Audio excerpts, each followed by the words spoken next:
জান্নাতের পোশাক কেমন হবে জানেন? রেশমের পোশাক। ওয়া লিবাসুহুম ফিহা হারির।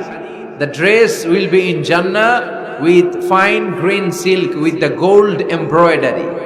জান্নাতে যারা থাকবে তাদের পোশাক হবে পাতলা সবুজ রঙের রেশমের কাপড়ের পোশাক, যেটার মধ্যে গোল্ডের স্বর্ণের ডিজাইন করা এমব্রয়ডারি করা থাকবে। ওই পোশাক পরিয়ে দেওয়া হবে আর বলা হবে নাম কান্নাউমিল আরুস। বাসর রাতে জামাই যেমনি আনন্দে ঘুমায় তুমিও ঘুমাও।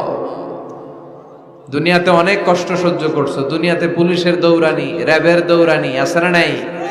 ইসলামের পক্ষে যারা কথা বলে নিজ এলাকায় পরবাসী, আছে না নাই? আহা, মামলা হামলা ঝক্কি ঝামেলা ঝুঁকি একটার পর একটা, তার পিছু ছাড়ে না। সে ঘুমাইতেও পারে নাই, চিল্লায় বলেন ঠিক কিনা? আনন্দের ঘুম আমরা সেদিন দেব ইনশাল্লাহ। ঘুমেন না? Subscribe for more content.